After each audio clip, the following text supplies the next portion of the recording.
निश्चित होगा परिवर्तन। जाग रहा है जन गण मन, निश्चित होगा परिवर्तन। सब समाज अंगांग परस्पर, छुआछूत लवलेश न हो। प्रीति रीति भर गहन सभी में, भेद भाव अवशेष न हो। बने परस्पर पूरक पोषक, हृदयों में रसधार सृजन। निश्चित होगा परिवर्तन। जाग रहा है जन गण मन, निश्चित होगा परिवर्तन। हरी भरी हो धरती अपने, मिट्टी का भी हो पोषण। पंचतत्व की मंगल महिमा, दिव्य धरा के आभूषण। पुरखों के विज्ञान धर्म की, परंपरा का करे वरन। निश्चित होगा परिवर्तन। जाग रहा है जन गण मन, निश्चित होगा परिवर्तन। स्वाभिमान भर भाव स्वदेशी, सत्वबोध काले आधार। परहित ध्यान परस्पर पूरक, जन जीवन का शिष्टाचार। विश्व मंच पर भारत माँ के, यश की हो अनुगुंज सघन। निश्चित होगा परिवर्तन। जाग रहा है जन गण मन, निश्चित होगा परिवर्तन। निश्चित होगा परिवर्तन।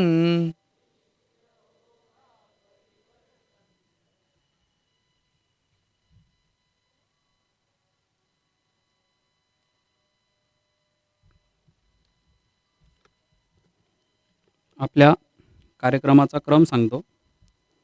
सर्वात आधी प्रस्तावना होईल, त्याच्यानंतर माननीय संघचालक, प्रमुख पाहुणे आणि प्रमुख वक्ते यांचा परिचय होईल. त्याच्यानंतर प्रात्यक्षिकं होतील. त्याच्यानंतर सुभाषित होईल. त्याच्यानंतर वैयक्तिक गीत, आलेल्या प्रमुख पाहुण्यांचं मनोगत, प्रमुख वक्ते जे आपल्याला लाभलेले आहे त्यांचं उद्बोधन होईल आणि शेवटी प्रार्थना होईल. आता मी आपले तालुक्याचे तालुका कार्यवाह त्यांना विनंती करतो की त्यांनी प्रास्ताविक करावं.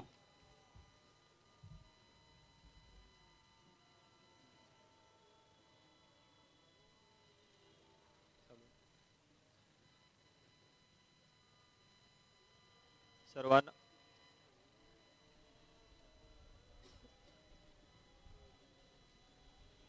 सर्वांना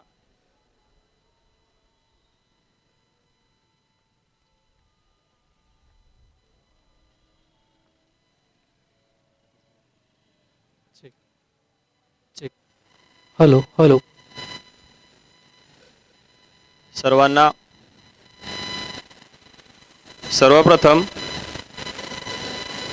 ज्या विचारधारेने आणि कार्यामुळे या राष्ट्राचे भविष्य उज्ज्वल करण्यासाठी लाखो स्वयंसेवकांनी आपले जीवनपर समर्पित केले, अशा आपल्या राष्ट्रीय स्वयंसेवक संघाच्या या कार्यक्रमात आपले आगमन ही आमच्यासाठी अत्यंत आनंदाची बातमी आहे, आनंदाची आणि अभिमानाची गोष्ट आहे. राष्ट्रीय स्वयंसेवक संघ केवळ एक संघटना नाही, तर ते राष्ट्र निर्माणाचे एक महान यज्ञकुंड आहे. सन 1925मध्ये पूजनीय डॉक्टर केशव बळराम हेडगेवार यांनी लावलेल्या लहानशा रोपट्याचं आज एका विशाल वटवृक्षात रूपांतर झालेलं आपण बघतोय. आज संघ केवळ शाखांच्या माध्यमातून नव्हे, तर सामाजिक समरसता, सेवा, संस्कार आणि राष्ट्रभक्ती या मूल्यांच्या माध्यमातून देशाच्या कानाकोपऱ्यात पोहोचला आहे. राष्ट्रीय स्वयंसेवक संघाच्या स्थापनेला या विजयादशमीला 100 वर्षे पूर्ण झालीत. स्वाभाविकच त्याचा उत्साह संपूर्ण स्वयंसेवकांमध्ये आहे. संघाच्या या 100 वर्षाच्या प्रवासात संपूर्ण हिंदू समाजाचे आणि स्वयंसेवकांच्या परिवाराचे योगदान महत्त्वपूर्ण राहिलेले आहे. समाजाच्या सहकार्यामुळेच या शताब्दी प्रवास यथोचित झालेला आहे. परंतु संघाचे कार्य अविरत अखंडपणे चालणार आहे. संघ आगामी काळात पंचपरिवर्तनातून समाज परिवर्तन या विषयावरती काम करणार आहेत.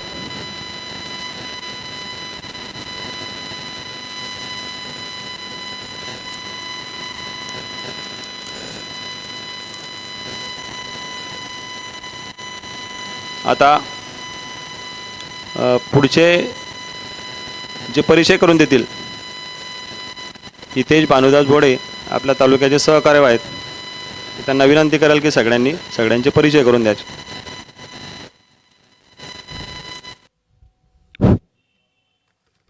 परिचय करून देतोय. डॉक्टर विजय सुंदरलाल सोनी, राहणार भुसावळचे आहेत. स्वतःचा वैद्यकीय व्यवसाय आहे. संघदृष्ट्या प्रथम वर्ग शिक्षित आहे.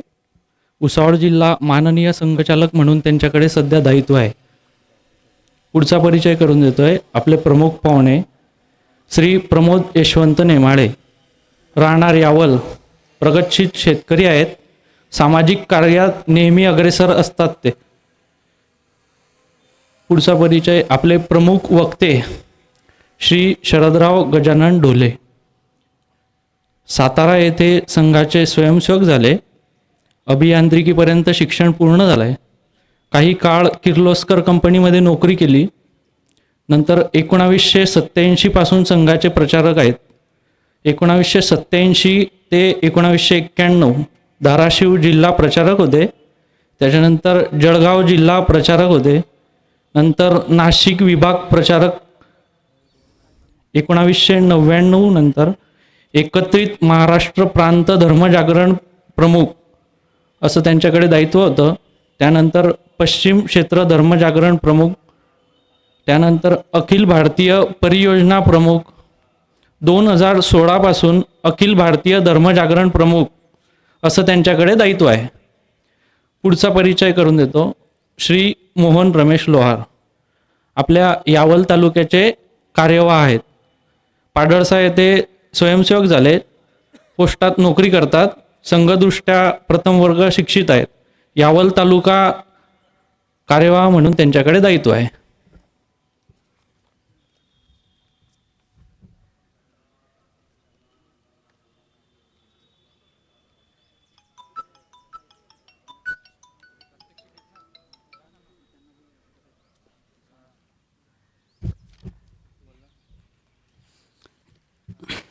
यानंतर आता प्रात्यक्षिक होणार आहेत. सर्वात आधी योगासनाचं प्रात्यक्षिक आहे, त्यांनी तयार राहायचं आहे.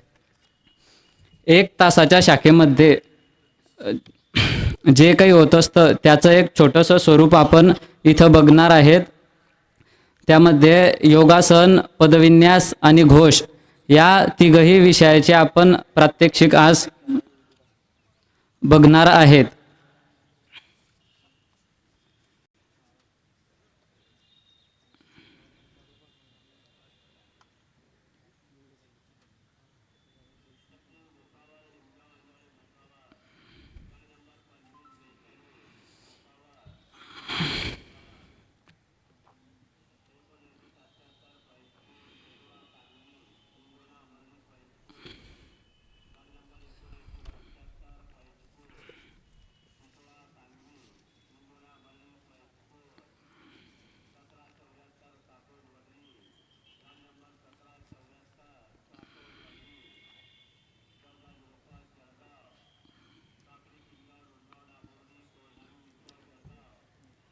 भारताने जगाला दिलेली देणगी म्हणजे योगासन, ते आपण आता बघत आहोत.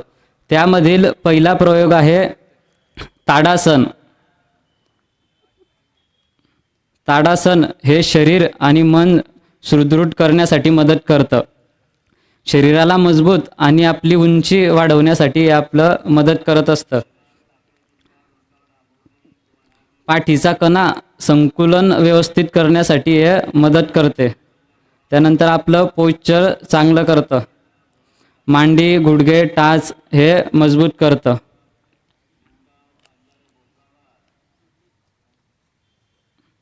यानंतर वृक्षासन.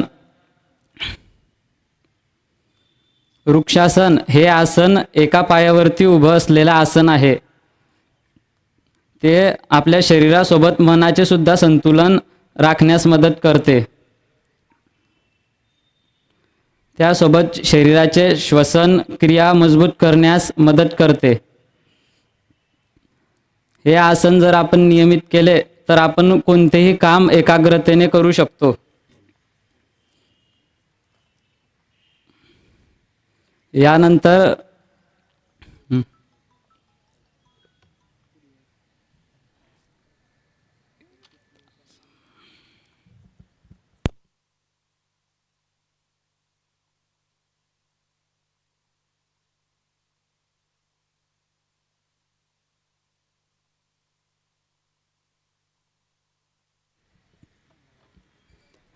यानंतर वीरभद्रासन.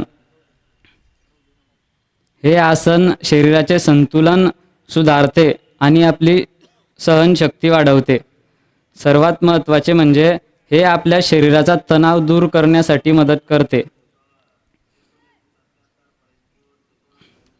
याशिवाय आपल्या शरीराची पचनक्रिया सुधारण्यास मदत करते.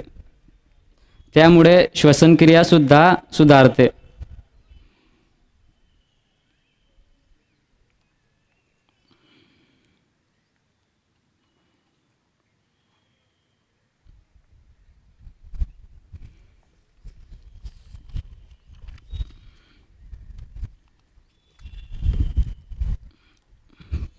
पुढील प्रात्यक्षिक पदविन्यास.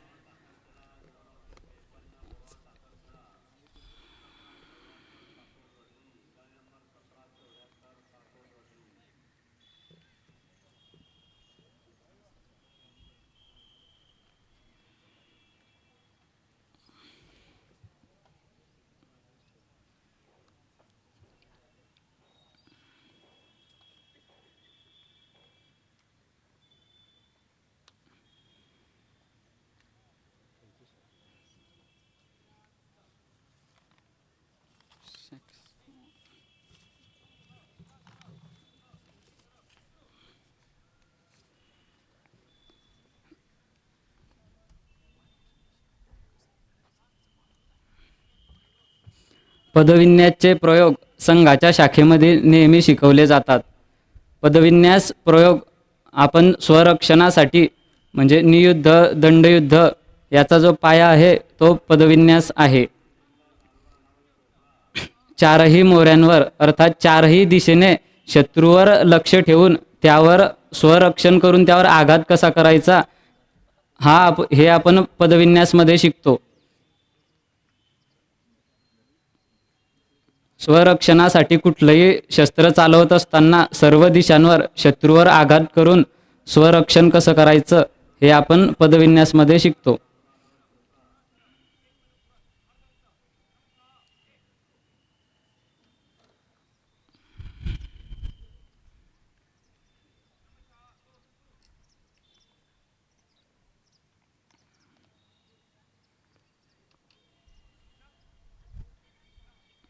यानंतर घोष.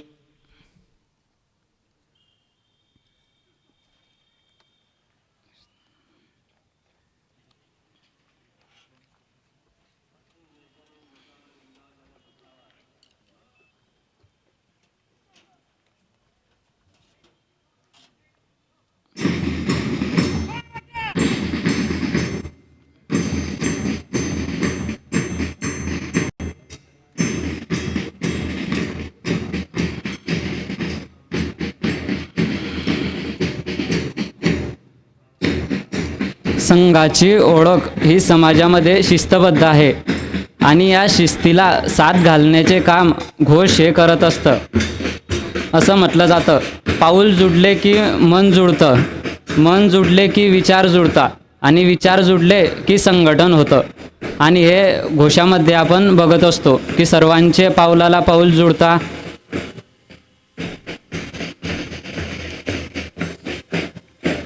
घोषाचे आकर्षण हे घोषदंड असतो, जो सर्वात पुढे घेतलेला एक स्वयंसेवक असतो.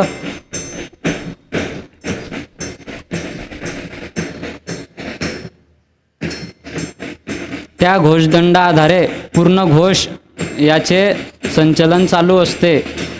म्हणजे रचना बदल, प्रत्येक वाद्याला संकेत हा तो देत असतो.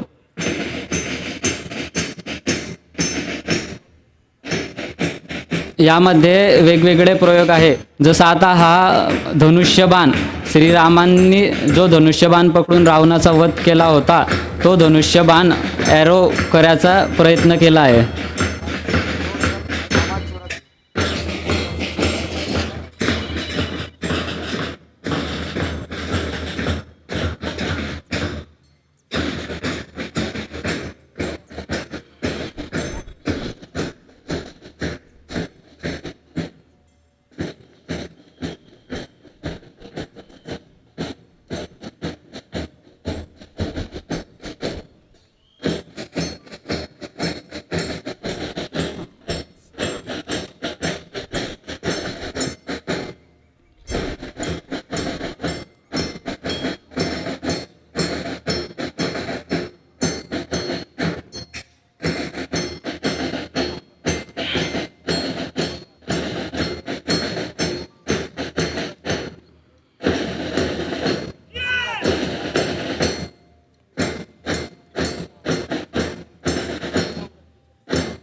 ही दुसरी जी रचना आहे ती किल्ल्याचा दरवाजा उघडणे किंवा बंद होणे याचं प्रात्यक्षिक दाखवत आहे. म्हणजे युद्धाचा जो शंखनाद होतो ते आपल्याला या माध्यमातून दाखवणार आहे.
पुढची रचना सुदर्शन चक्र श्रीकृष्ण भगवान यांच्या हातामध्ये जे नेहमी फिरत असतं ते आपण बघणार आहोत.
सावधान. स्वयंसेवकांसाठी उत्तिष्ठ.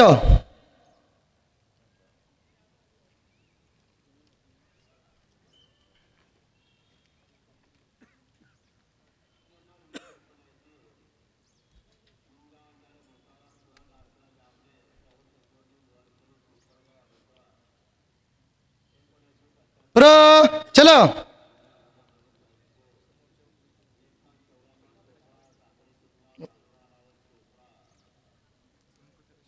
हो.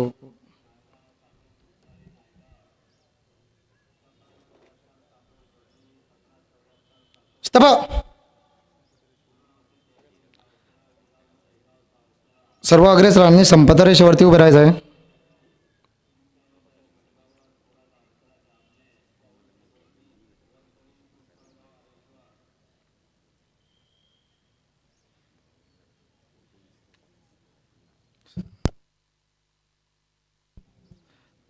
संघ दक्ष.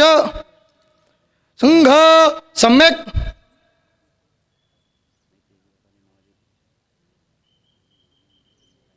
अग्रेसर अर्ध ऋत उपविश.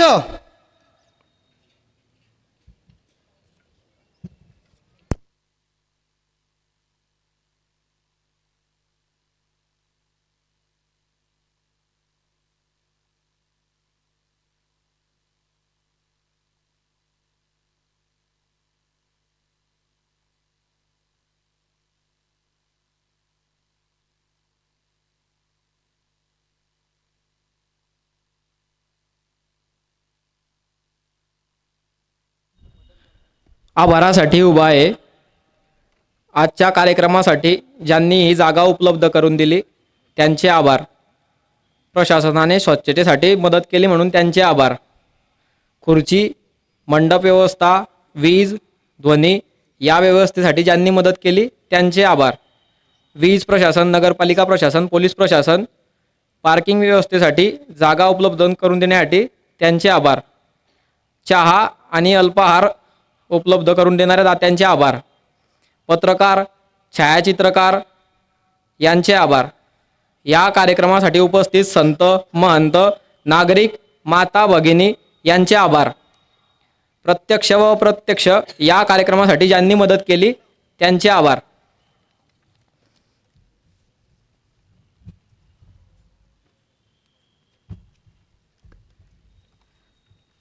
सुभाषित म्हणण्यासाठी देवबाय.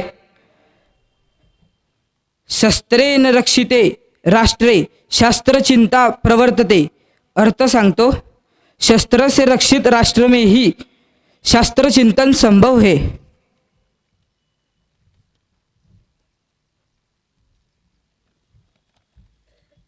सावधान. पद्य म्हणतोय, कोणी पाठीमागे म्हणू नये. निर्माणो के पावन युग में हम चरित्र निर्माण ना भूले. स्वार्थ साधना की आंधी में वसुधा का कल्याण ना भूले. निर्माणों के पावन युग में हम चरित्र निर्माण न भूले. मानागम अगाध सिंधु है, संघर्षों का पार नहीं है. किंतु डूबना मझधारों में साहस को स्वीकार नहीं है. जटिल समस्या सुलझाने को नूतन अनुसंधान न भूले. निर्माणों के पावन युग में हम चरित्र निर्माण न भूले. शील विनय आदर्श श्रेष्ठता तार बिना जंकार नहीं है. शिक्षा क्या स्वर साध सकेगी यदि नैतिक आधार नहीं है. कीर्ति कौमुदी की गरिमा में संस्कृति का सम्मान न भूले. निर्माणों के पावन युग में हम चरित्र निर्माण न भूले. आविष्कारों की कृतियों में यदि मानव का प्यार नहीं है. सृजनहीन विज्ञान व्यर्थ है. प्राणी का उपकार नहीं है. भौतिकता के उत्थानों में जीवन का उत्थान न भूले. निर्माणों के पावन युग में हम चरित्र निर्माण न भूले. स्वार्थ साधना की आंधी में वसुधा का कल्याण न भूले. निर्माणों के पावन युग में हम चरित्र निर्माण न भूले. हम चरित्र निर्माण न भूले.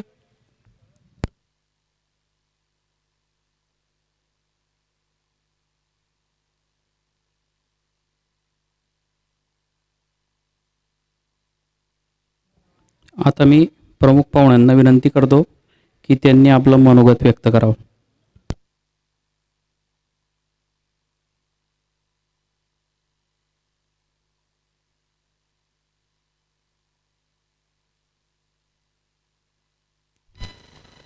नमस्कार. आजच्या राष्ट्रीय स्वयंसेवक संघाच्या विजयदशमी उत्सव व संघ शताब्दी उत्सव निमित्त असलेल्या कार्यक्रमात प्रमुख पाहुणे रूपाने उपस्थित अखिल भारतीय धर्मजागरण गतविधी प्रमुख शरदरावजी ढोले, संघदृष्ट्या भुसावळ जिल्हा संघ चालक श्री विजयजी सुंदरलाल सोनी, राष्ट्रीय स्वयंसेवक अधिकारी गण व गणमान्य अतिथी, स्वयंसेवक, समाजातील बंधू आणि भगिनी यांना माझा सविनय नमस्कार आणि विजयादशमीनिमित्त हार्दिक शुभेच्छा.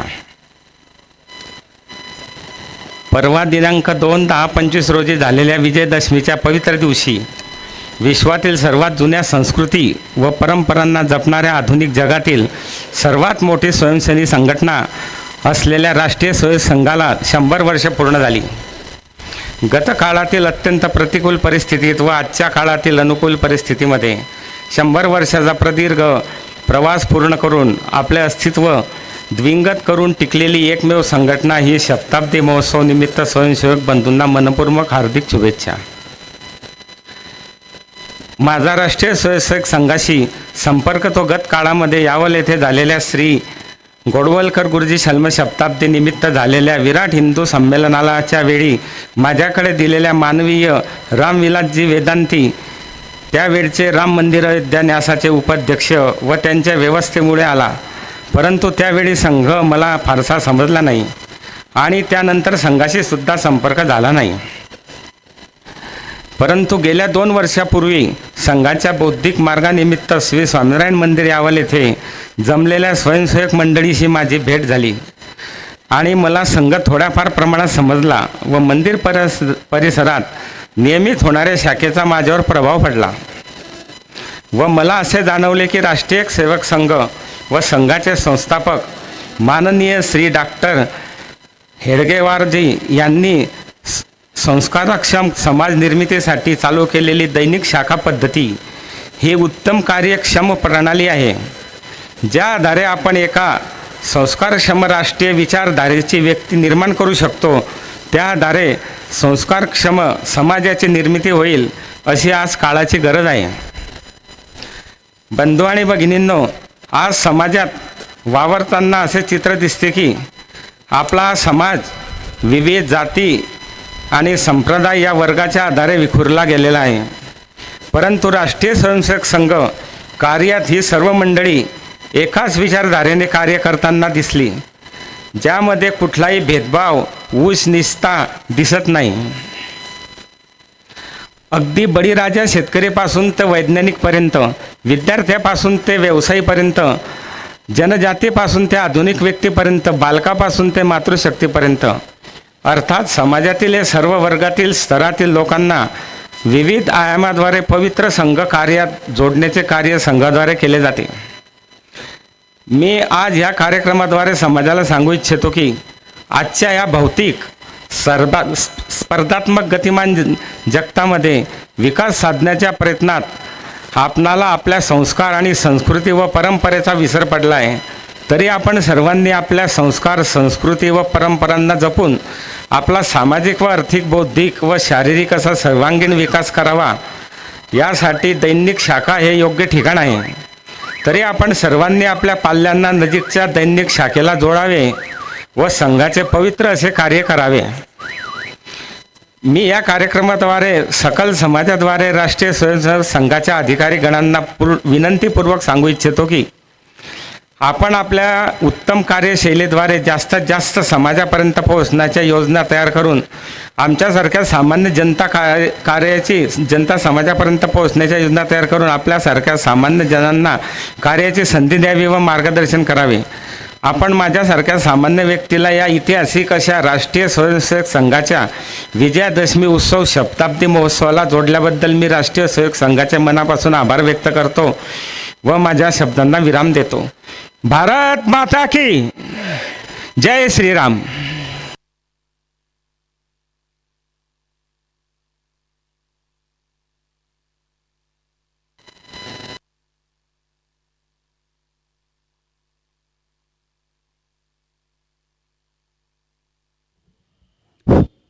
आता आपल्याला जे प्रमुख वक्ते लाभलेले आहे त्यांना विनंती करतो की त्यांनी मार्गदर्शन करावे.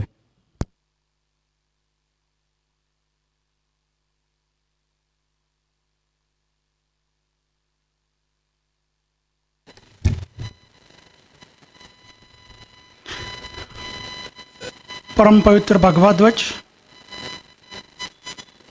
आजच्या कार्यक्रमाचे प्रमुख अतिथी श्रीमान प्रमोदजी, या जिल्ह्याचे माननीय जिल्हा संघचालक सोनीजी, अन्य संघाचे पदाधिकारी, या कार्यक्रमाला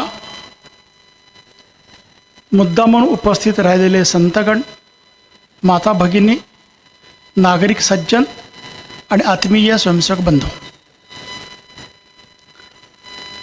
आत्ताच प्रस्तावनेमध्ये सांगितलं की संघाला सुरू होऊन 100 वर्ष झाली. पण जगातली ही सर्वात मोठी स्वयंसेवी संघटना, याचं वैशिष्ट्य असं आहे, हे अनेकांना माहिती नसेल. डॉक्टर हेडगेवारांनी 25 तारखेला आपण राष्ट्रीय स्वयंसेवक संघाची स्थापना करू असं म्हणून एक औपचारिक बैठक घेतली आणि त्या बैठकीनंतर सगळ्या स्वयंसेवकांना एकत्रित करून आपल्या संघटनेचं नाव काय असलं पाहिजे, पदाधिकारी कोण असले पाहिजेत, हे नंतर सांगितलं. म्हणजे आधी स्थापना झाली आणि नंतर संघटनेचं नाव निर्माण झालं, नंतर संघटनेचे पदाधिकारी निर्माण झाले, नंतर संघाचे कार्यक्रम निर्माण झाले. सामान्यतः आधी संघटने त्याची नाव, कार्यक्रम हे ठरतं आणि मग संघटन सुरू होतं. संघटन संघाचं खालनं सुरू झालं. छोट्या छोट्या 10-15 कार्यकर्त्यांच्या आधारावर हे काम सुरू झालं आणि नंतर 1.5 वर्षानंतर संघाची नियमित शाखा सुरू झाली. 1927 साली संघाचा गुरुपूजनाचा पहिला उत्सव संघ स्थापन झाल्यानंतर 2 वर्षानंतर झाला आणि गुरुपूजनाचे उत्सव जसे जसे व्हायला लागले तसे तसे रक्षाबंधनाचे, अन्य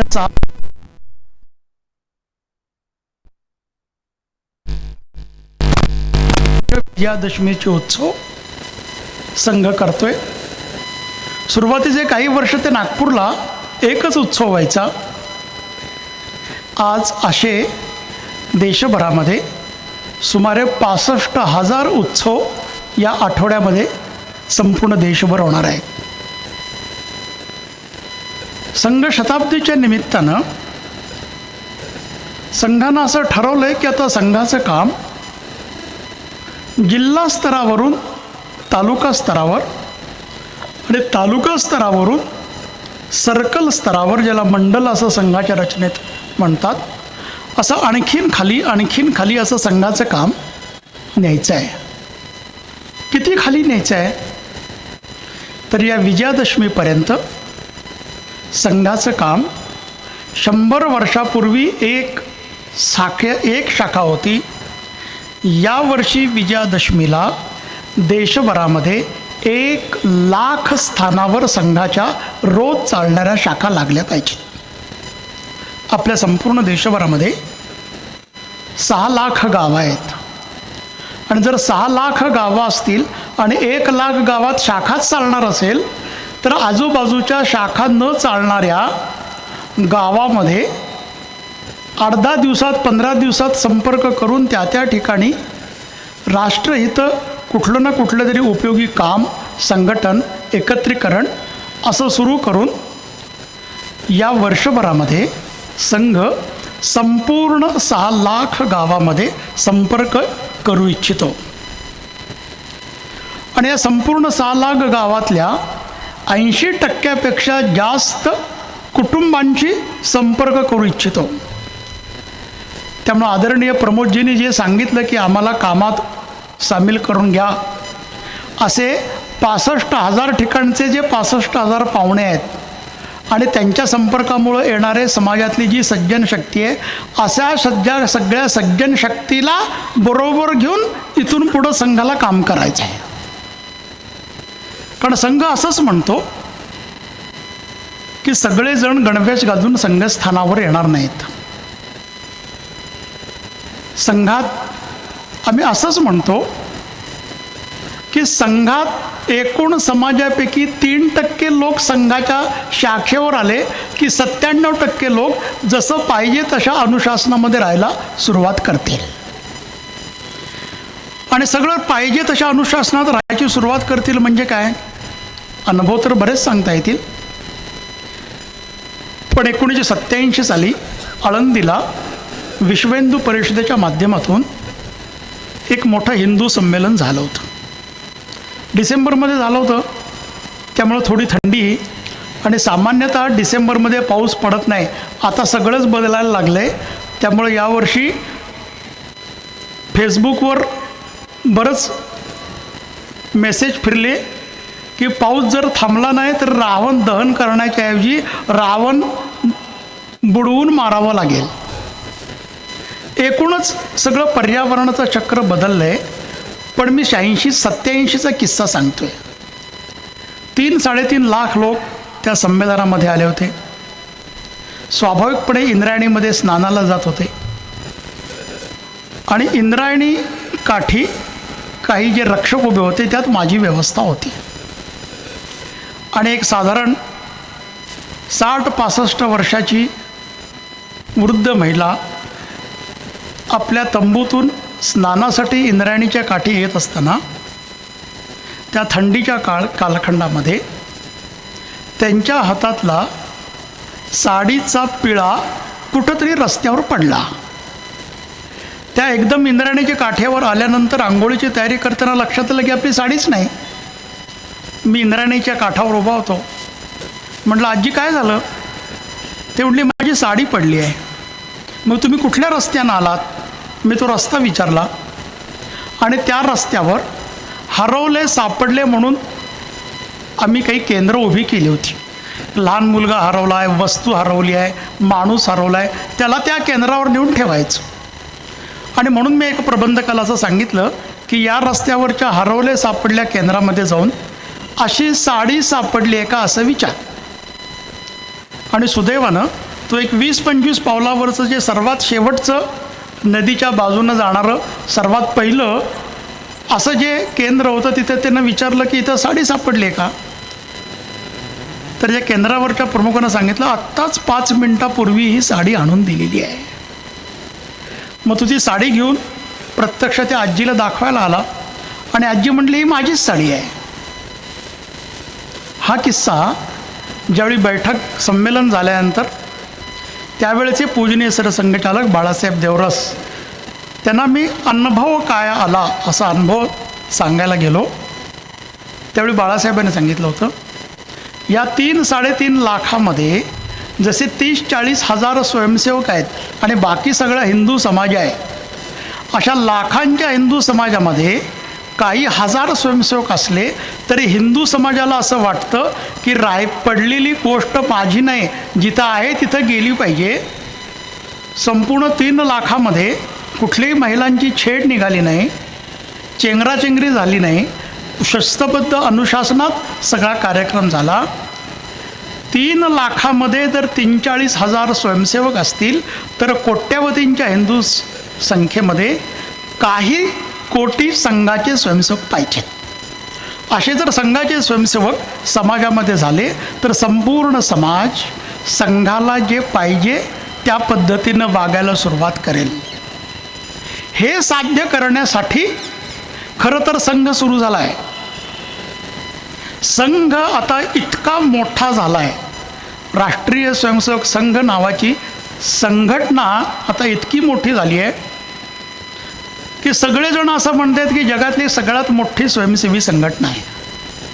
याच्याबद्दल आता कोणाच्या मनात शंका नाही आहे. पण जगात सगळ्यात मोठी स्वयंसेवी संघटना होण्यासाठी संघांना संघ सुरूच केला नाही.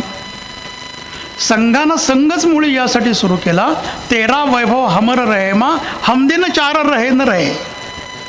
म्हणजे संघ राहिला नाही, स्वयंसेवक राहिले नाहीत तरी भारत मातेचं वैभव अमर राहिलं पाहिजे यासाठी संघ सुरू झाला. तर काम करता करता साधना केल्यामुळे जगातली सगळ्यात मोठी संघटना म्हणून संघ आत्ता आहे. आणि ती इतकी मोठी आहे की जर मागं कोण येते बघायला कॉम्पिटिशनमध्ये बघितलं तर शेकडो मैल दुसरी कुठली संघटनाच नाही आहे संघासारखी. संघासारखी दुसरी संघटना कुठली आहे हे बघायचं असेल तर संघामुळं प्रेरणा घेतलेल्या विविध क्षेत्रातल्या संघाच्याच संघटना आहेत. इतका मोठा संघ झाला आहे. त्यामुळं संघाला मोठं होण्यासाठी आता संघाला काहीही करायचं नाही आहे. पण तरी संघाच्या शाखा वाढवायच्यात. तरी संपूर्ण देशभरामध्ये प्रत्येक कुटुंबापर्यंत संपर्क करायचा आहे. या वर्षभरामध्ये प्रत्येक सर्कलमध्ये, प्रत्येक तालुक्यामध्ये, तालुक्याच्या अंतर्गत एकेका खंडामध्ये 10-15 गावांचं एक मंडळ करून अशा मंडळामध्ये काही लाख हिंदू संमेलनं घ्यायची. ती हिंदू संमेलन कशाला घ्यायची? हिंदू समाजाला जागृत करून आपला देश विकासाच्या दिशेला घेऊन जायचा आहे, आपला देश परमवैभवाकडं घेऊन जायचा आहे म्हणजे काय हे समजून सांगण्यासाठी आणि हिंदू समाजामधले जाती, भाषा, प्रेम, प्रांत हे जे सगळे वरवरचे दिसणारे भेद आहेत त्या सगळ्या भेदाच्या वर उठून देश प्रथम या भावनेतून या देशातला हिंदू समाज उभा राहायला पाहिजे असं संपूर्ण हिंदू समाजामध्ये जागरण करण्यासाठी अशी लक्षावधी, आणि लक्षावधी म्हणजे भाषणातली मी लक्षावधी म्हणत नाही, शब्दशः काही लाख हिंदू संमेलनं यावर्षी संपूर्ण हिंदू समाजाच्या माध्यमातून होणार आहेत. आणि त्यामुळे गुरुजी जन्मशताब्दी तसे रामविलास वेदांती आले होते आणि त्यावेळी संमेलनं तालुका स्तरावर झाली होती. यावर्षी एका तालुक्यामध्ये 8-10 होणार आहेत आणि शहरामध्ये एका नगरामध्ये 5-7 वस्तीमध्ये होणार आहेत. अशी लक्षावधी हिंदू संमेलनं हिंदू समाजाच्या आधारावर यावर्षी होणार आहेत. कोट्यावधी परिवारांशी हिंदू समाजात संपर्क संघाच्या माध्यमातून घ्यायचा आहे.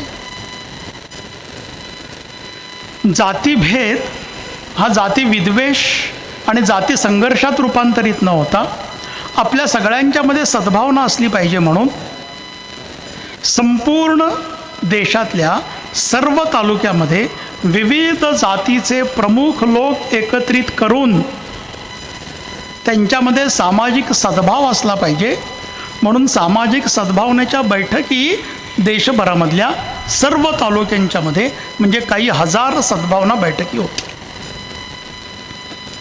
आणि हे सगळं करून हिंदू समाजाला जागृत करून सांगायचं आहे काय तर हिंदू समाजाअंतर्गत जे सगळे दोष आहेत ते दोष नष्ट करून सुसंघटित आणि स्वातंत्र्याचं भान असलेला असा निर्दोष हिंदू समाज तयार करायचा आहे.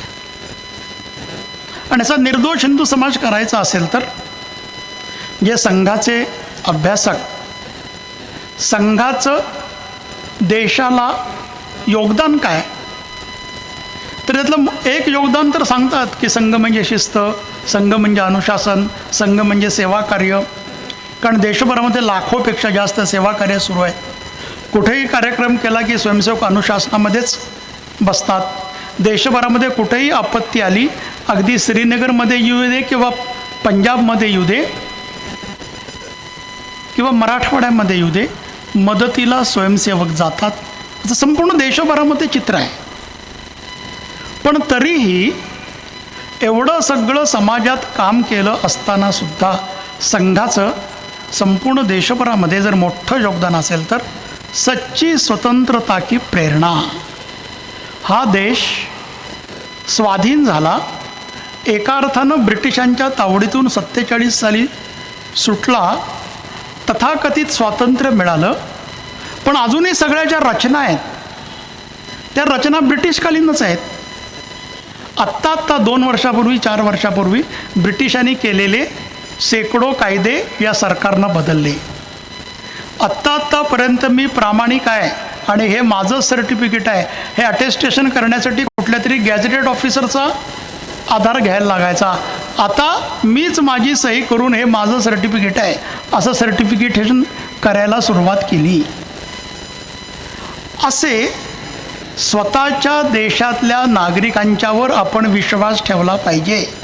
आणि या देशातला नागरिक चोर नसून या देशातला नागरिक या देशातला एक स्वतंत्र स्वाभिमानी व्यक्ती आहे, असा स्वबोध संपूर्ण हिंदू समाजामध्ये जागृत केला पाहिजे. स्वयंसेवकांच्याच झाला आहे, समाजामध्ये झाला पाहिजे. आणि जर समाजामध्ये झाला असेल तर, करायचा असेल तर आपलं हस्ताक्षर आपल्या मातृभाषेत यायला पाहिजे. इंग्रजी भाषा बोलता येईल, पण मराठी भाषा, प्रमाणित मराठी भाषा, मराठी काव्य हे बोलता येणार नाही असं असेल तर समस्या आहे. त्यामुळे आपली भाषा, आपली भूषा, आपली संस्कृती, आपल्या परंपरा, त्याच्या पाठीमागची वैज्ञानिक कारणं आणि याच्याबरोबर या देशामध्ये आर्थिक व्यवहार आम्ही कसा करणार. अमेरिका असं म्हणते की आम्हाला सगळं मार्केट मोकळं करून द्या, तर आम्ही आमच्या अटीवर अमेरिकेला भारतात यायला लावू. अमेरिकेच्या बळजबरीच्या आधारावर आम्ही भारतात येऊन देणार नाही. आता जग छोटं झालं आहे, बाजार करावाच लागेल. काय विकायचं आणि काय घ्यायचं ते आम्ही ठरवू, आमच्या अटीवर ठरवू. या देशातलं शिक्षण इंग्रजीतनं द्यायचं का मातृभाषेतून द्यायचं, यासाठी नवी शैक्षणिक योजना आणू. आणि मध्य प्रदेशमध्ये मेडिकल एज्युकेशनसुद्धा हिंदीतून सुरू झालं आहे. थोड्याच दिवसात ते राजस्थानामध्ये पण होईल, कर्नाटकामध्ये कानडीमध्ये सुरू होईल. या देशामधलं शिक्षण कुठल्या भाषेमध्ये द्यायचं, या देशामध्ये आम्ही आमचा परराष्ट्र व्यवहार कुठल्या अटीवर करायचा, आम्ही कशासाठी जगायचं, कशासाठी मरायचं आणि देशासाठी जगायचं म्हणजे काय, असा स्वबोध संपूर्ण हिंदू समाजात निर्माण करण्यासाठीचा प्रयत्न या 100 वर्षानंतर सुरू करायचा आहे. आत्तापर्यंत प्रयोगशाळेमध्ये लक्षावधी स्वयंसेवक असं जगता येतंच, पण या स्वयंसेवकांनी संपूर्ण हिंदू समाजामध्ये स्वबोध जागृत करून परमवैभवाला नेण्यासाठी हा देश सुरू करायचा. ते केवळ संघाचं काम नाही, संघाबरोबर संपूर्ण समाज यायला पाहिजे, समाजातली सगळी सज्जन शक्ती यायला पाहिजे. आणि केवळ स्वबोध नाही, आत्ता ज्यावेळी कार्यक्रमापूर्वी प्रमुख पाहुण्यांच्याबरोबर, प्रमुख इथल्या व्यक्तींच्याबरोबर ज्यावेळी बसलो होतो, त्यावेळी ते रावेर तालुक्यातल्या समस्या सांगत होत्या. म्हणजे मी जिथं जातो तिथं त्या तालुक्यातल्या समस्या सांगतात लोक, आणि त्या समस्या कॉमन आहेत, सगळ्या देशभर कॉमन आहेत. त्या समस्या काय आहेत, खेड्यातली घरं ओस पडलीत आणि शहरातल्या झोपडपट्ट्या वाढल्यात. खेड्यातले चौसोपी वाड्यामध्ये राहायला माणसं नाहीत आणि शहरामध्ये 10 बाय 10 पेची खोलीसुद्धा मिळणं कठीण झालं आहे. इतकं मोठं मायग्रेशन संपूर्ण खेडेगावातून संपूर्ण शहरामध्ये व्हायला लागले. आणि दुसरी समस्या संपूर्ण देशभरामध्ये आहे, ती म्हणजे प्रजनन दर हिंदूंचा 1.7 आहे. पण हिंदू कुटुंब जर नीट राहायची असतील तर किमान 3 अपत्य असली पाहिजे. पण 3 अपत्य असली पाहिजेत असं बोलल्यानंतर सुद्धा लोक आत्ता बोलणारा मूर्ख आहे असं म्हणतात.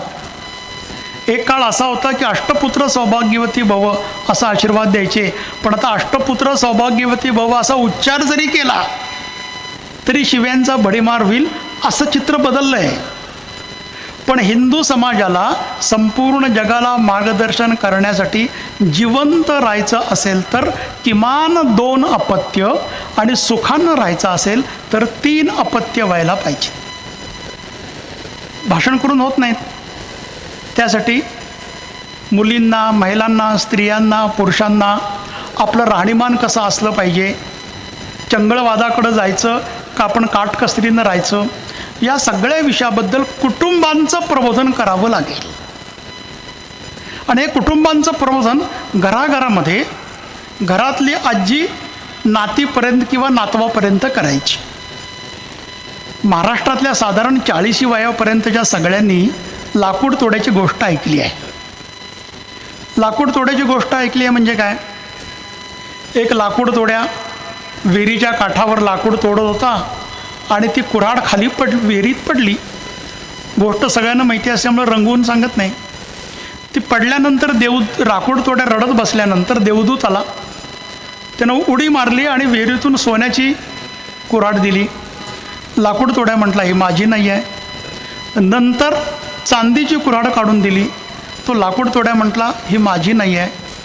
तिसरी बुडी मारून त्यानं लोखंडाची कुऱ्हाड काढून दिली. मग लाकूड तोड्या म्हटला ही माझी कुऱ्हाड आहे. गोष्ट आपण सगळ्यांनी ऐकली आहे. ही गोष्ट घरातली प्रत्येक आजी आपल्या नातवाला सांगायची आणि प्रामाणिकपणाचा संस्कार पिढी दर पिढी पुढं जायचा. ज्या दिवशीपासून आजीनं लाकूड तोड्याची गोष्ट नातवाला सांगायची बंद केली, त्यावेळी प्रामाणिकपणाचा संस्कार पिढी दर पिढी जायला बंद सुरू झाला. आणि आजची आजीसुद्धा आणि आजचा नातूसुद्धा नूडल्सची जाहिरात बघतो आणि मम्मी 1 मिनिट असं म्हणून फास्ट फूड खायला जातो आणि फास्ट फूड खाऊन, जंक फूड खाऊन संपूर्ण भारतामधली 30% जास्त जनसंख्या आज मधुमेहानं ग्रसित आहे. सामान्य व्यायाम करता येत नाही. सूर्याचं दर्शन घेण्यासाठी लोकांना उठलं पाहिजे अशी वर्षानुवर्षाची परंपरा होती. पण आता तरुण इतक्या उशिरा उठतात की सूर्य खोलीमध्ये येऊन दर्शन देतो. बाबा रे 8 वाजले, तू आता उठ. पूर्वी उठून सूर्याचं दर्शन घेऊन आरोग्य घ्यायचे. आता सूर्य येऊन किरणं पायावर पडतात, बाबा रे उठ. अशी सगळी दिनचर्या घरामध्ये घरं मौन झालीत. एकाच घरामध्ये 4 TV, 2 लॅपटॉप आणि 3-4 मोबाईल, सगळेजण आपापल्या घरामध्ये बसून आपल्यापासून शेकडो किलोमीटर दूर असलेल्याशी बोलतात. घरातले सगळेजण एकाच खोलीमध्ये बसून मोबाईल बंद करून जेवायला सुद्धा बसत नाही. अशा सगळ्या समस्या छोट्या छोट्या घरामध्ये सुरू झाल्यामुळे कुटुंब विच्छेद सुरू झाले. आई वडिलांच्यापासून आम्ही दूर राहिलं पाहिजे असं स्वाभाविक मुलांना वाटायला लागलं.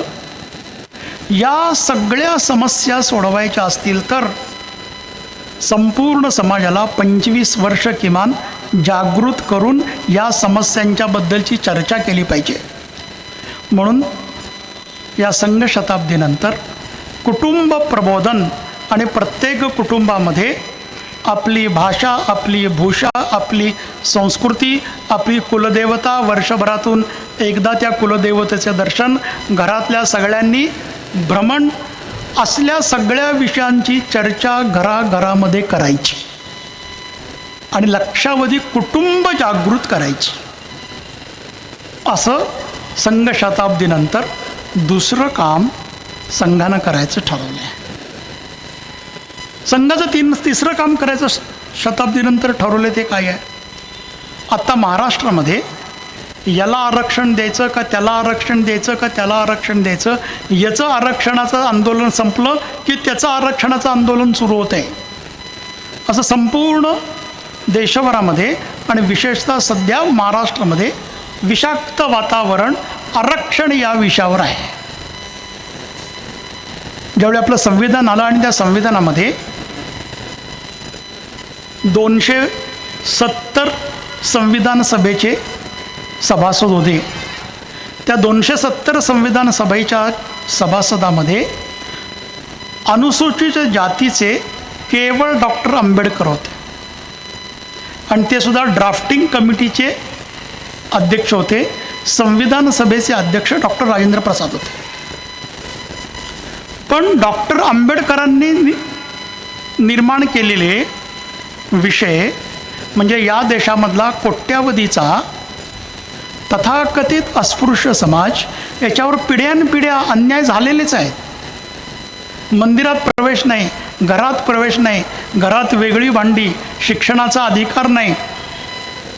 हे सगळं दुरुस्त करण्यासाठी संविधानामध्ये त्यांना 10 वर्षासाठी आरक्षण दिलं आणि दर 10 वर्षानंतर त्यावेळच्या लोकसभेला वाटलं तर ते आरक्षण वाढवायचं. असं एक अफर्मेटिव्ह ॲक्शन, विधायक कृती संविधानानं केली. ते करताना सगळे 271 लोक सवर्ण होते.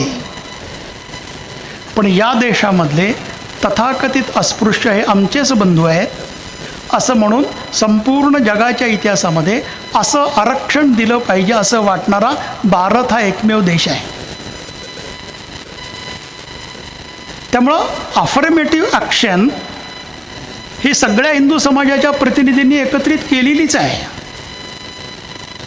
पण तरीही देशातली अस्पृश्यता संपली आहे असा अनुभव नाही. अजूनही राजस्थानामध्ये मंदिरासमोरून चप्पल घालून गेला म्हणून त्या दलिताला थांबवून मारहाण चालती. गावामध्ये घोड्यावर बसून दलिताची मिरवणूक चालली आहे, अजूनही त्याच्याबद्दल मारामाऱ्या होतात. मी आता हिमाचलच्या प्रवासात गेलो होतो आणि हिमाचलच्या प्रवासामध्ये तिथला MA झालेला भारतीय जनता युवा मोर्चाचा जिल्हा अध्यक्ष जो एका कॉलेजमध्ये प्राध्यापक होता, तो मला म्हणतोय की आमच्या मंदिराचे, या गावातल्या मंदिराची जी सगळी वाद्य आहेत ती वाद्य साफ करून ठेवली होती आणि ती साफ केलेल्या वाद्यांच्यावर जाताना माझी सावली पडली आणि ती सावली पडली म्हणून ती सगळी जी वाद्य आहेत ती वाद्य विटली आणि त्यामुळं सगळ्यांना दंड म्हणून मला 2 बकरी दंड द्यावा लागला. भारतातल्या सुशिक्षित माणसाची आजची अवस्था ही आहे. आणि त्यामुळं संघाचे द्वितीय सरसंघचालक गोळवलकर गुरुजी असं म्हणत होते, अस्पृश्यता ही सवर्ण व्यक्तीच्या मनातील संकुचित भावना आहे. ती तथाकथित अस्पृश्याची संबंधच नाही आहे. सवर्ण व्यक्तीच्या मनात अस्पृश्यता आहे म्हणून अस्पृश्यता आहे. त्याच्या मनातली अस्पृश्यता गेली की अस्पृश्यता संपली. तृतीय सरसंघचालक बाळासाहेब देवरस असं म्हणत होते आणि संपूर्ण देशभर त्यांनी याच्यावर भाषणं केली आणि स्वयंसेवकांना व्याख्यानातून सांगितलं, जर या देशामध्ये अस्पृश्यता वाईट नसेल, जगामध्ये अस्पृश्यता वाईट नसेल तर जगामध्ये अन्य कुठलीही वाईट गोष्ट नाही. त्यामुळे ती लॉक स्टॉक अँड बॅरल संपूर्णतः नष्ट व्हायला पाहिजे. पण ते संपूर्णतः नष्ट व्हायला पाहिजे म्हणजे काय, हे जमिनीवर उतरवायचं असेल तर वर्तमान सरसंघचालकांनी असं सांगितलं की देशभरामधल्या सर्व 6 लाख गावामध्ये सर्वांना ग्रामदेवतेच्या मंदिरामध्ये प्रवेश, सर्वांना एका स्मशानभूमीमध्ये अंत्यसंस्काराची परवानगी आणि सगळ्यांना जिथं पाणी पिता येतं असं सर्व ठिकाणी एका पाणवठ्यावर लोकांनी यायचं. एक स्मशान, एक मंदिर, एक पाणवठा असं सगळ्या गावामध्ये व्हायला पाहिजे. आणि हे सगळ्या गावामध्ये करायचं असेल तर त्यासाठी हिंदू समाजामधल्या त्या गावातल्या प्रमुख लोकांनी यासाठी पुढाकार येऊन काम करण्याची आवश्यकता आहे. असं सामाजिक समरसतेबद्दल निर्दोष हिंदू समाज करण्यासाठी येणाऱ्या कालखंडामध्ये सर्व गाव समरस गाव होतील असं संपूर्ण देशभरामध्ये काम करायचं आहे. असा सामाजिक समरसतेचा 3रा विषय संघानं करायचा ठरवला आहे. पण याच्याबरोबरच समस्या बऱ्याच आहेत. जसं आता पर्यावरणाची मी वर्णन केलं की कधीही पाऊस पडतोय आणि पडतोय असं नव्हे तर यावर्षी पहिल्यांदा हिमाचल प्रदेशमध्ये 4 महिन्याच्या कालखंडामध्ये 71 वेळा ढगफुटी झाली. आणि ढगफुटी होणं म्हणजे जिथं तो ढग पडतो तिथलं सगळं अस्तित्व संपतं. म्हणजे डोंगर नष्ट होतो, घरावर पडलं तर घर नष्ट होतं, नदीवर पाणी पडलं तर नदी रस्ता बदलती आणि नदी रस्ता बदललं की मध्ये जे येतं ते सगळं नष्ट होतं. दरवर्षी हिमाचलमध्ये 1 किंवा 2 वेळा 3 वेळा ढगफुटी होती. यावर्षी 71 वेळा ढगफुटी झाली आहे. प्रशासन मदत करणं यामध्येच सतत चाललं आहे. आणि ते हिमाचलमध्ये झाल्यामुळे त्याला लागून असलेल्या पंजाबमध्ये अनेक वर्षानंतर फ्लड्स आले. शेकडो गावं पाण्यामध्ये आहेत. आणि मला आत्ता इथे येण्यापूर्वी कळलं, पंजाबमध्ये फ्लड आला आहे म्हणून जळगावची केळी पंजाबमध्ये जात नाहीत आणि केळ्यांचा जळगावमधला दर कमी आला आहे. आणि त्यामुळं जर का पर्यावरण बिघडलं आणि तर ते केवळ हिमाचलमध्ये बदलत नाही, हिमाचलमध्ये बदलतं, पंजाबमध्ये बदलतं, जम्मूमध्ये बदलतं, महाराष्ट्रामध्येही बदलतं. काही ठिकाणी पाऊस पडला म्हणून बिघडतं, काही ठिकाणी पाऊस पडला नाही म्हणून बिघडतं. आणि त्यामुळं संपूर्ण हिंदू समाजाला पर्यावरणाच्या काही किमान गोष्टीबद्दल जागृत करायचं. आणि काही किमान गोष्टीबद्दल जागृत करायचं म्हणजे काय, तर काही कोटी झाडं लावायची. कोटी झाड लावल्यामुळे पडलेलं पाणी त्याचा वेग कमी होतो, जमीन पाणी धरून ठेवती. जळगाव जिल्ह्यामध्ये पाणी कसं 50 फुटावरून 100 फुटावर गेलं, 100वरून 200वर गेलं, 200वरून 400वर गेलं आणि 400वर गेल्यानंतर पाणी मिळत नाही म्हणून रिचार्ज कसा सुरू झाला, या सगळ्याचा मी साक्षीदार आहे. आणि हे जे जळगावमध्ये झालं आहे तसं संपूर्ण देशभरामध्ये सुरू झालेलं आहे. आणि त्यामुळं जगातले विद्वान असं म्हणत आहेत की येणारं तिसरं महायुद्ध कदाचित पाण्यावरून होईल. आणि त्यामुळं पाण्याचा योग्य वापर करणं, वृक्ष लावणं आणि प्लॅस्टिकचा वापर कमी करणं, अशा छोट्या विषयापासून पर्यावरणाचे विषय सुरू करायचे. असं संपूर्ण समाजाचं जागरण सुरू करायचं. आणि संपूर्ण समाजाचं जागरण सुरू करायचं असेल तर ज्याला ज्या विषयात गती आहे, कोण झाडं लावेल, कोण पाणी अडवेल, कोण पर्यावरणाबद्दल भाषण करेल, कोण समरसतेबद्दल भाषण करेल, कोण शिक्षणाबद्दल भाषण करेल, कोण आरोग्याबद्दल भाषण करेल, ज्याला ज्या विषयामध्ये गती आहे त्याला त्या विषयाबद्दल संघस्थानावर येऊन नव्हे, संघस्थानाच्या बाहेरसुद्धा तुम्ही काम करा, आम्ही तुमच्याबरोबर यायला तयार आहोत, असं देशभरामधले लाख गावामधले लक्षावधी स्वयंसेवक संपूर्ण हिंदू समाजाला एकत्रित घेऊन हिंदू समाजाची सज्जन शक्ती जागृत करून देश एका मोठ्या गतीनं परमवैभवाकडं नेणं हे आता संघानं ठरवलं आहे.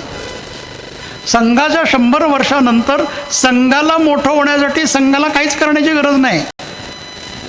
संघ आता इतका मोठा झाला आहे की देशाचे पंतप्रधान संघाच्या बद्दलचं तिकीट निर्माण करून ज्या भारत मातेसाठी संघ 100 वर्ष काम करतोय त्या भारत मातेला देशाच्या नाण्यावर आणण्यात संघ यशस्वी झाला आहे.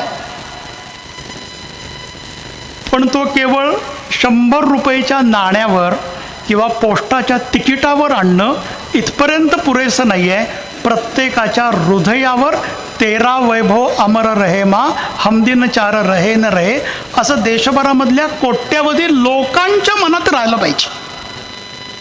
आणि कोट्यावधी लोकांच्या मनात राहायचं असेल तर केवळ भाषण करून ते होत नाही.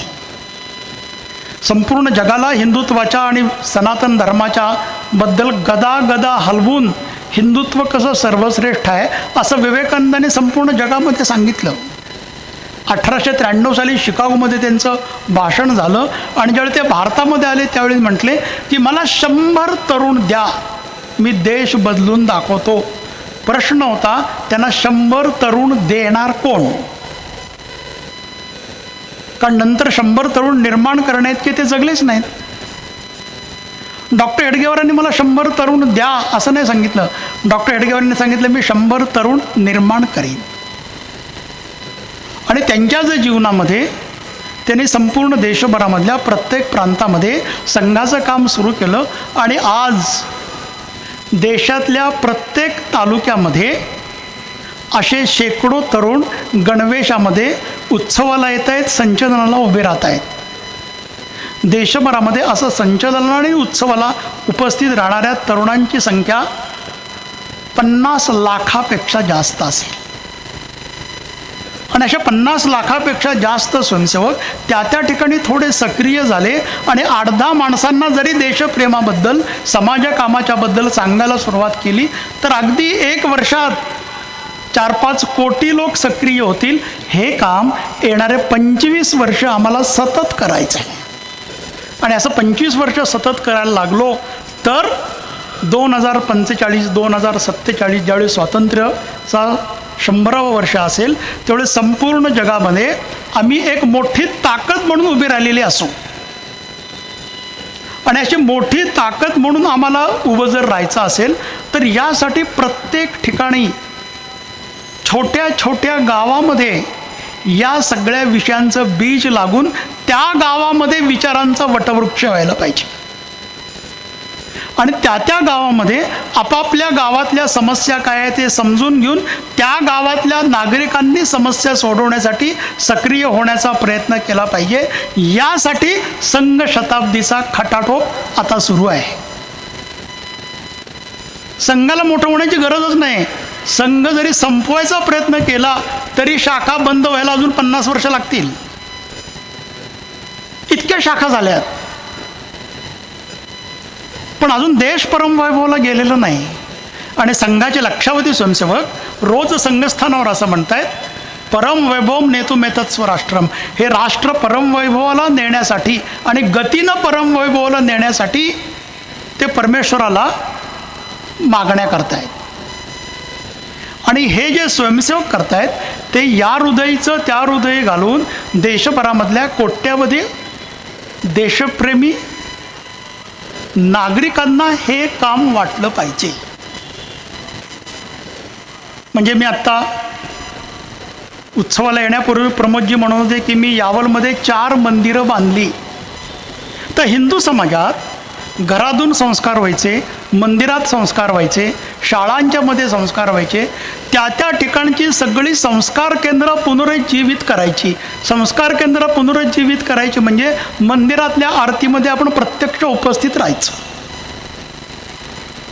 आता अनेक ठिकाणी देशभरामध्ये विशेषतः महाराष्ट्र, मध्य प्रदेश, थोड्या प्रमाणात गुजरात, सगळीकडं एक लोटा जल सारी समस्या हल असं करून गावागावामधली शंकराची मंदिरं फुल व्हायला लागली.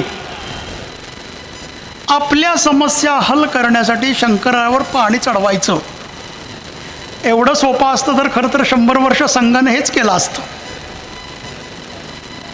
पण आपल्या अंतःकरणामध्ये सश्रद्ध अंतःकरणातून संपूर्ण समाजाची पूजा करायची.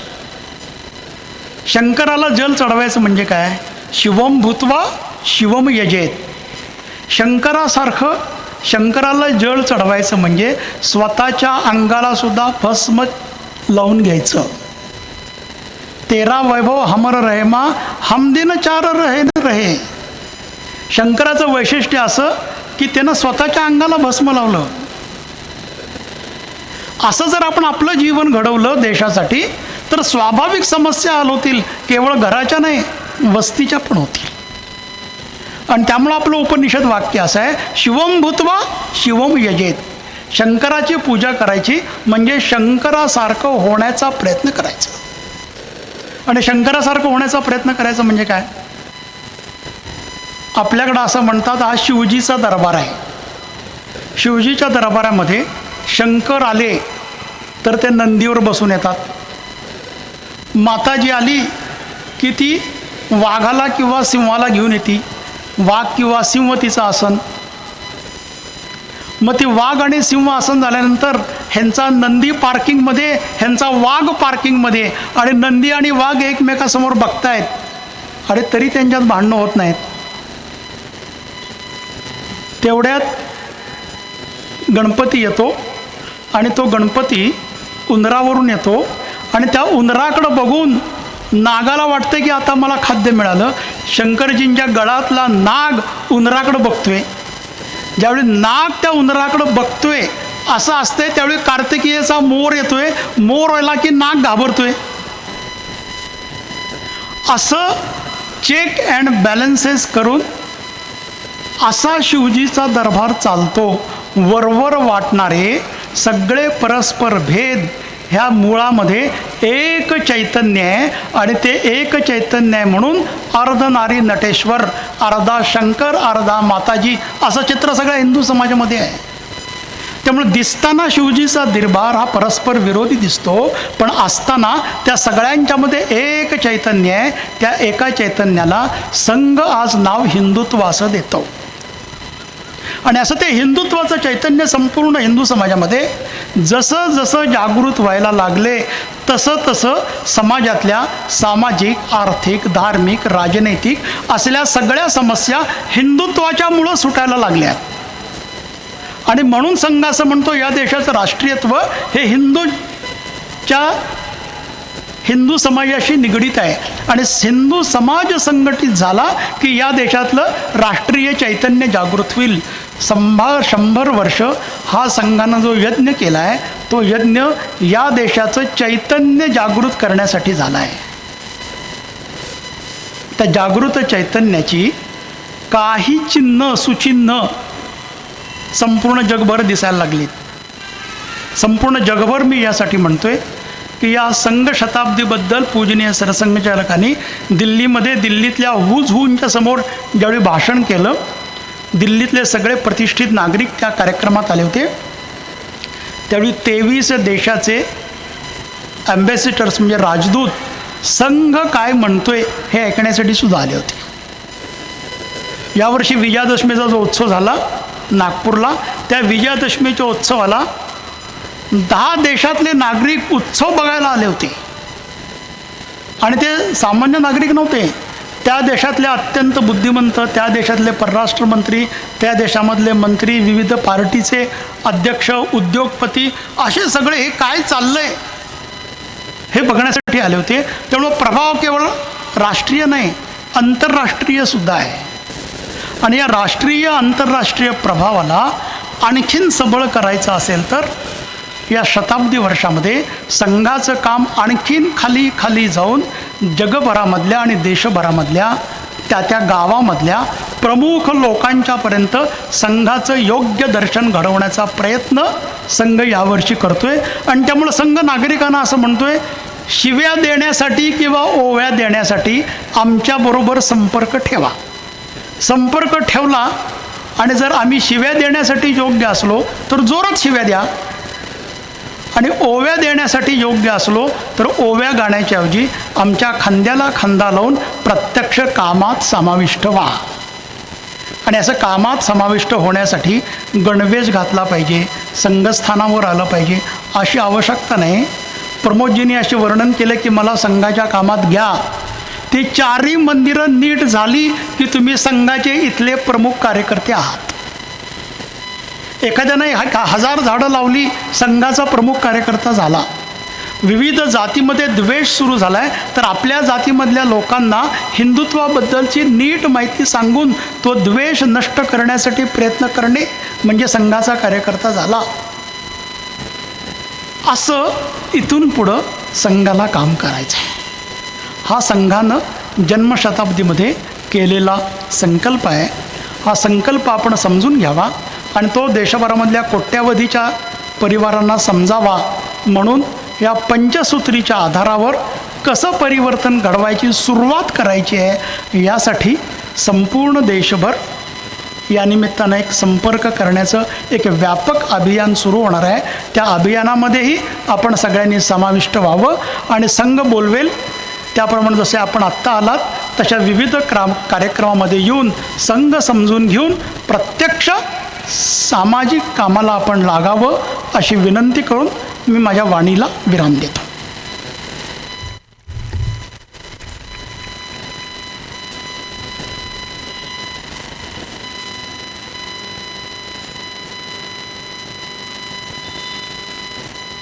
सावधान,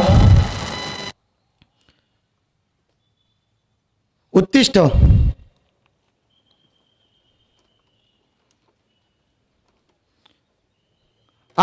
नमो.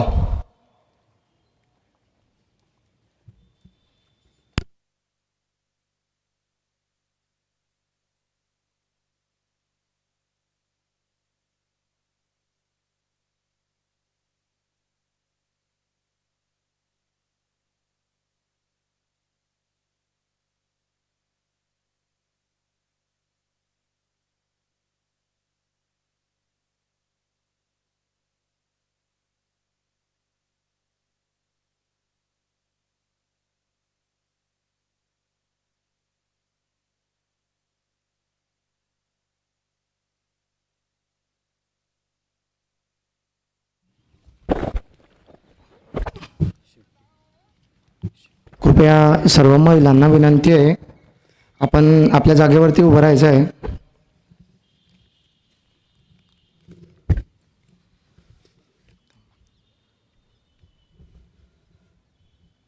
संघ दक्ष.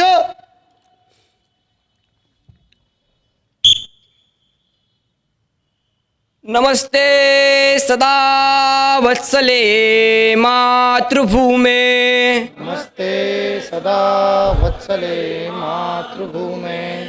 त्वया हिंदुभूमे सुखं वर्धितोऽहम्. या हिंदुभूमे सुखं वर्धितोऽहम्. महामंगले पुण्यभूमे त्वदर्थे. महामंगले पुण्यभूमे त्वदर्थे. पतत्वेशकायो नमस्ते नमस्ते. तत्वेशकायो नमस्ते नमस्ते. प्रभो शक्तिमन् हिंदुराष्ट्रांगभूता. प्रभो शक्तिमन् हिंदुराष्ट्रांगभूता. इमे सादरन्त्वा नमामो वयम्. इमे सादरन्त्वा नमामो वयम्. त्वदीयाय कार्याय बद्धा कटीयम्. त्वदीयाय कार्याय बद्धा कटीयम्. शुभामाशिषन्देहि तत्पूर्तये. वामाशिषन्देहि तत्पूर्तये. अजय्याञ्च विश्वस्य देहि शक्तिम्. अजय्याञ्च विश्वस्य देहि शक्तिम्. सुशीलं जगत्येन नम्रं भवेत्. सुशीलं जगत्येन नम्रं भवेत्. श्रुतं चैव यत्कण्टकाकीर्णमार्गम्. तं चैव यत्कण्टकाकेन मार्गम्. स्वयं स्वीकृतन्नत्सुगङ्कार्येत्. स्वयं स्वीकृतन्न सुगङ्कारयेत्. समुत्कर्ष निःश्रेयसत्सेकमुग्रम्. समुत्कर्ष निःश्रेयसस्येकमुग्रम्. परं साधनं नाम वीरव्रतम्. परं साधनं नाम वीरव्रतम्. तदन्तस्फुरत्वक्षयाध्येयनिष्ठा. तदन्तस्फुरत्वक्षया ध्येयनिष्ठा. रुदन्तप्रजागर्तु तीव्राणिशम्. दन्तप्रजागर्ततीव्रानिशम्. विजेत्री च न संहता कार्यशक्तिर्. विजेत्री च न संहता कार्यशक्तिर्. विधायास्य धर्मस्य संरक्षणम्. दायास्य धर्मस्य संरक्षणम्.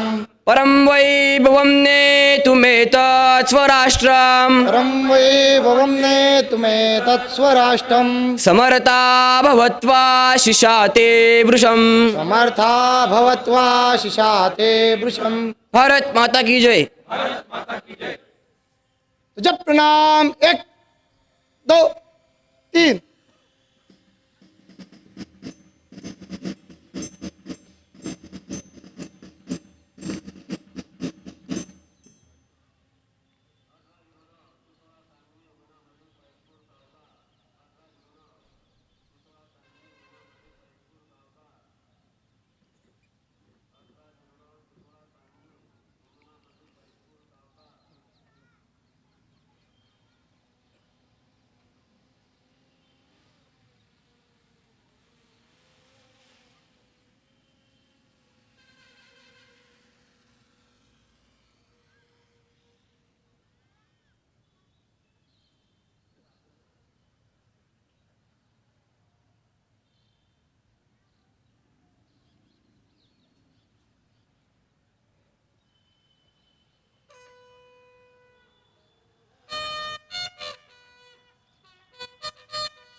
संघ विकिर.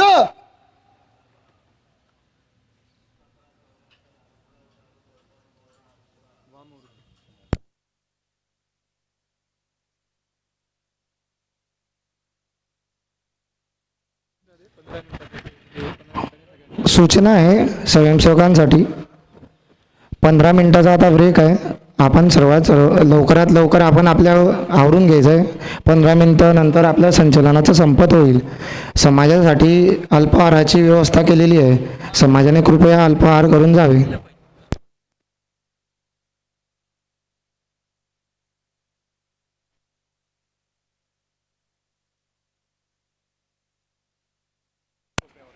पाण्याची व्यवस्था मागे केलेली आहे. स्वयंसेवकांनी आणि रक्षकांनी अल्पाहार नंतर करायचा आहे, आधी समाजाने करायचा आहे.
ज्या स्वयंसेवकांकडे संचलनामध्ये काही जबाबदारी आहे, वाहिनी प्रमुख, गणशिक्षक, रक्षक, अशा सर्व स्वयंसेवकांनी स्टेजकडे यावे. आपलं लवकरात लवकर आवरून.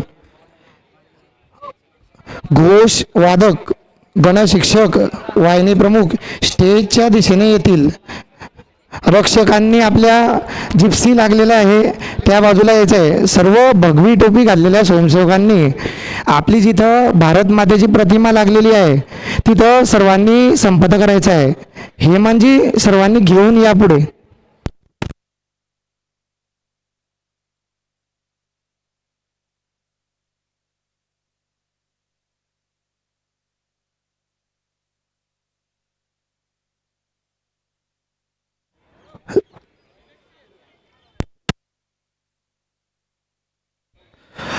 कृपया माता भगिनींना विनंती आहे, नागरिकांना विनंती आहे, आपल्यासाठी अल्पाहाराची व्यवस्था केलेली आहे.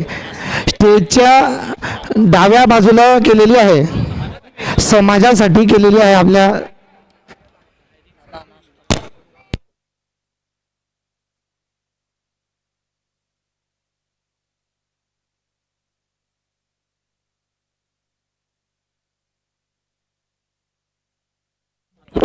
सर्व वाहिनी प्रमुख आणि गणशिक्षकांचं मंडळ सचिनजी चौधरी घेतील, ध्वजाच्या मागे घेतील. सचिनजी चौधरी वाहिनी प्रमुख, गणशिक्षक यांचं संपत आपल्या मोठ्या ध्वजाच्या मागे घेतील. पाण्याची व्यवस्था इथं मागे केलेली आहे.